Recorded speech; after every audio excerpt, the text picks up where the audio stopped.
Salve, salve rapaziada, vídeo novo no canal. Antes da gente seguir, se inscreva no canal, deixe seu like. Segue a gente também lá no varleco.tv, segue a gente também lá no Instagram, no TikTok, em todas as plataformas, varleco.tv. E se inscreva aqui no canal 90 a mais, trazendo conteúdo aí esportivo sobre a Copa do Mundo. E, infelizmente, Copa do Mundo acabando, tivemos aí a rodada de semifinal, com jogos aí que vão ficar para a história, né? Ela que foi a sensação da Copa até então, já chegou na Copa sendo a favorita, a França, foi eliminada pela Espanha e muita gente colocou a França aí como um cavalo paraguaio, uma seleção que decepcionou a todos. Até então todo mundo acreditava que a França ia ser campeã, mas o que não fizeram foram avisar a Espanha que não poderiam estragar a festa, né? A França que chega para a Copa com um elenco badalado, um elenco caro e um elenco simplesmente fora de série, com vários jogadores, cara, no seu auge, né? Vários jogadores da França chegaram para essa Copa no auge, então todo mundo colocava a França como a principal favorita e que ia ser a campeã. Mas até então, na Copa do Mundo, até o jogo contra a Espanha, a França não tinha ainda encontrado uma seleção que batesse de frente, uma seleção que tivesse jogadores que nos bastidores falavam que a França não era forte, como todo mundo sempre colocava, visto o caso do Yamal da Espanha, que disse que não achava que a França era a favorita, que já tinha ganhado deles, então não tinha por que ter medo. Então a França ainda não tinha pegado nenhuma seleção desse porte que causasse algum risco para a classificação da França. Então vamos lá. A França que chega para o jogo da Espanha sempre propondo o jogo, sempre atacando muito, sempre defendendo ali, sempre na sua zona de conforto, sem sofrer riscos. Pega uma Espanha totalmente organizada. Muita gente colocava a Espanha como a seleção do jogo sonolento, do tic-tac, daquele jogo pragmático que fica a bola rolando de um lado para o outro. Mas contra a França, a Espanha muda tudo isso. Continua com seu jogo de toque de bola, porém com uma velocidade intensa, um meio de campo marcando muito e ainda contou com um péssimo dia dos principais nomes da França. Se você pegar o jogo da França e assistir só os melhores momentos, quem não teve oportunidade de assistir o jogo e pegar só os melhores momentos, vai perceber que o narrador praticamente não menciona o Mbappé em nenhum dos melhores momentos. Se eu não me engano, ele dá um chute, ele faz uma finalização ali no finalzinho ali dos melhores momentos, se eu não me engano, da Casa TV. E muita gente falou, mas o que aconteceu com o Mbappé, o que aconteceu com o Dembélé, com o Olise? O Olise, ele praticamente é anulado pelo meio-campo da Espanha, porque o meio-campo da Espanha joga com os três meio-campos ali que não são tão jogadores ofensivos, mas conseguem ali fechar. O Rodri fica ali bem na frente da área, né, defendendo, que é a posição onde o Olise sempre estava tentando atacar. Os caras anularam o Olise que foi muito criticado pela imprensa francesa. A imprensa francesa deixou uma nota, não lembro qual foi a emissora, mas colocou que a imprensa francesa tinha colocado o Olise na mesma prateleira, na mesma mesa que o Zidane e o Platini, mas que nem na cozinha ele estava ainda. E isso acabou pegando mal, porque o Olise depois agora já quer mudar de time, já quer buscar novos ares aí, para tentar dar uma volta por cima, porque ele era um cara muito esperado, até pelo seu jeito, até pela marra que ele coloca em campo. Ele se esperava muito dele e ele simplesmente não correspondeu.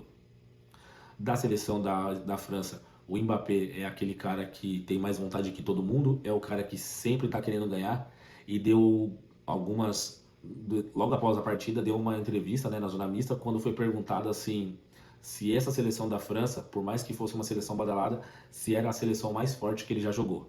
E ele simplesmente disse que não, que essa não era a seleção mais forte, porque a seleção mais forte é a que ganha. E essa não tinha ganhado nada, nem muito menos chegado à final. Então o clima na França, depois da derrota para a Espanha, ficou. O vestiário tá num clima maravilhoso, né? Tá num clima maravilhoso que ninguém consegue nem olhar um para o outro. A França que tentou atacar de uma forma que não era tão esperada. Por muitas vezes o técnico, acredito que o Deschamps, ele estava em dúvida ainda do time que ele queria, do time que ele tinha convicção que fosse jogar nessa Copa.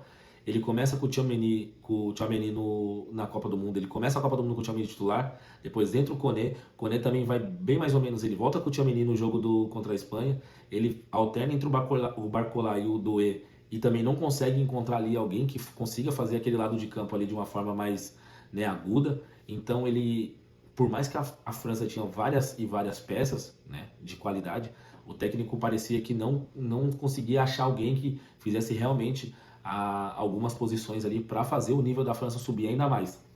E a Espanha, que não tinha nada a ver com isso, simplesmente que nem diz aqui no Brasil, ela deu um nó tático, o técnico espanhol deu um nó tático na França, com aquele toque de bola de 1-2 rápido, só que abusando muito da jogada pelos laterais. Tanto que o segundo gol, o primeiro gol da Espanha é uma lambança do Digne, né, que ele domina uma bola de cabeça, ele não, sem a visão periférica totalmente comprometida, ele vai tentar dar um chute para estourar a bola, acaba chutando o Yamal. O Yamal é mais rápido que ele, entra na área, ele acaba chutando só o Yamal na bola. Pênalti para a Espanha, que o Oyarzabal faz o gol do 1-0 e o segundo gol da Espanha é um golaço. Cara, poucas vezes uma seleção tão forte tecnicamente, fisicamente como a França ficou na roda, né, para um time como foi o segundo gol da Espanha. Cara, a Espanha ela roda a bola de um lado para o outro, essa bola vai na lateral, essa bola volta no meio. Quando essa bola chega no Dani Olmo, o Dani Olmo faz aquele passe, só encosta na bola fazendo um 2, se eu não me engano, com o lateral Porro, que se eu não me engano é do Tottenham, e ele chapa essa bola no gol. O segundo gol da Espanha é um golaço. Quem quiser ver depois aí procura no YouTube, porque é uma troca de passe que a seleção da França fica perdida atrás. E aí a Espanha simplesmente só controla o jogo, para decepção de muita gente. A França fica totalmente sem ter o que fazer, né? Sem reação nenhuma. E quando acaba o jogo, o Mbappé, que é o líder desse time, que é o cara que tem a vontade acima de todos, sai acabado do jogo, porque perder para ele é algo que é surreal.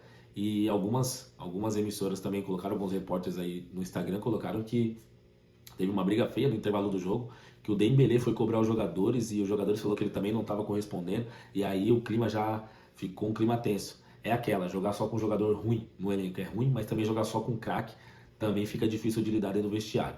A Espanha, que não tem nada a ver com isso, vai para mais uma final de Copa, e a última final da Copa foi, na verdade, o único título que a Espanha tem, que é a Copa de 2010, que ganha em cima da Holanda, e em 2026 volta mais uma final de Copa.